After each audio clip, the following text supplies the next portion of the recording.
Good even, Casca brought you Caesar home. Why are you so breathless, and why stare you so? Are not you moved when all the sway of earth shake like a thing uniform? O Cicero, I have seen tempests when the scolding winds have rived the knotty oaks, and I have seen the ambitious ocean swell and rage and foam, to be exalted with the threatening clouds, but never till tonight, never till now did I go through a tempest, dropping fire. Either there is a civil strife in heaven, or else the world too saucy with the gods. Incense with them to sun destruction. Why saw you anything more wonderful? A common slave, you know him well by sight, held up with his left hand, which did flame and burn like 20 torches, joined, and yet his hand, non-sensible of fire, remained unscorched. Besides, not since put up my sword against the Capitol, I met a lion, who glared up at me, and went surly by, without annoying me, and there were drawn upon a heap 100 ghastly women, transformed with their fear, who swore they saw men all in fire walk up and down streets. And yesterday the bird of the night did sit, even at noonday, upon the marketplace, hooting and shrieking with these prodigies. Do so conjointly meet, let not men stay. These are their reasons. They are natural, for I believe they are portentous things unto the climate that they point upon. Indeed, it is a strange disposed time, but men may construe things after their fashion, clean from the purpose of the things themselves. Come, Caesar, to the Capitol tomorrow. He doth, for he did bid Antonius send word to you he would be there tomorrow. Good night, then. Casca, this disturbed sky is not to walk in. Farewell, Cicero. Who's there? A Roman. Casca, by your voice. Your ear is good, Cassius. What night is this? A very pleasing night to honest men. Whoever knew the heavens meant so. Those that have known the earth so full of faults. For my part, I have walked about the streets, submitting me unto perilous night, and thus embraced Casca, as you see, have bred my bosom to the thunderstone. And when the cross blue lighting seemed to open the breast of heaven, I did present myself even in the aim and very flash of it. But wherefore did you so much tempt the heavens? It is the part of men to fear and tremble when the most mighty gods by token send such dreadful heralds to astonish us.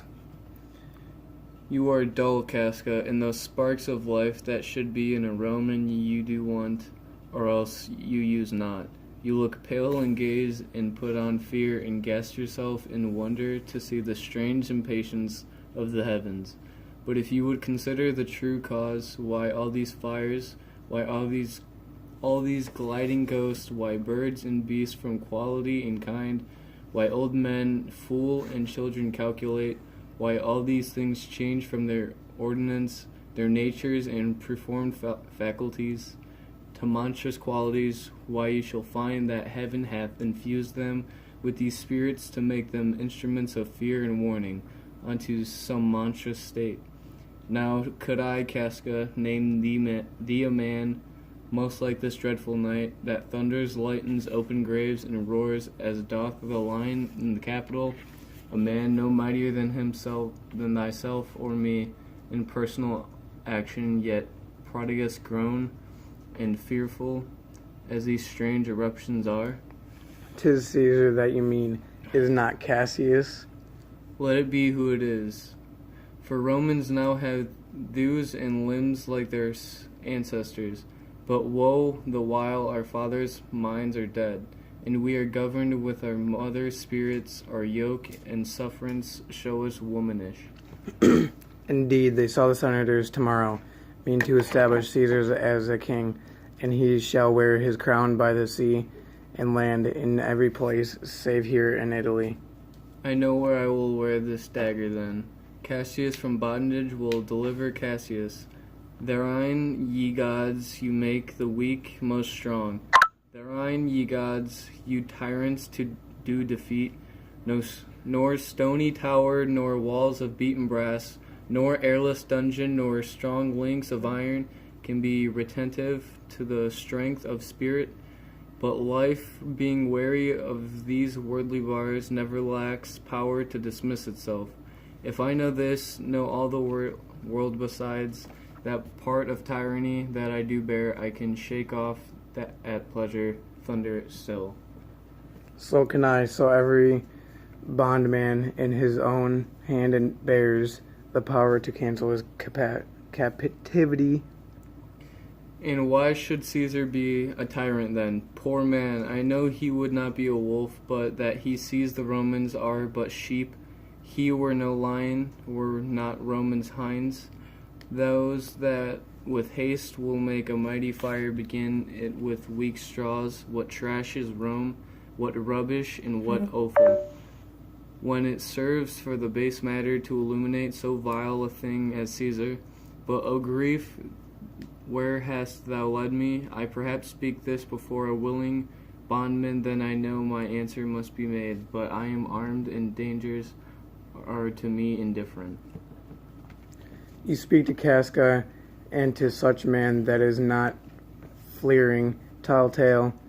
How hold my hand, be factious for redress of all these griefs, and I will set this foot of mine as far as who goes farthest. There's a bargain made. Now you know, Casca, I have moved already some certain of the noblest minded Romans to undergo with me an enterprise of honorable, dangerous consequence. And I do know by this they stay for me in Pompey's porch. For now, this fearful night, there is no stir or walking in the streets, and the complexion of the element in favors like the work we have in hand, most bloody, fiery, and most terrible. Stand close a while, for here comes one in haste. 'Tis Cinna. I do know him by his gait. Well, to find out who's that, Medalist Cimber? No, it is Casca, one incorporate. To our attempts am I not stayed for Cinna. I'm glad on't. What a fearful night is this. There's 2 or 3 of us have seen strange sights. Am I not stayed for? Tell me. Oh, yes, you are, O Cassius, if you could but win the noble Brutus to our party. Be you content, good Cinna. Take this paper, and look you lay it in the praetor's chair, where Brutus may but find it, and throw this in at his window. Set this up, and wax upon old Brutus's statue. All this done, repair to Pompey's porch, where you shall find us. Is Decius Brutus and Trebonius here? All but Medalist Cimber, and he's going to seek you at your house. Well, I will hie, and so bestow these papers as you bade me. That done, repair to Pompey's theater. Oh, he sits high in all the people's hearts, and that which would appear offense in us, his countenance, like richest alchemy, will change the virtue and worthiness. Him and his growth, his worth, and our great need of him, you have right well conceded. Let us go, for it is after midnight in ear day. We will awake him and be sure of him.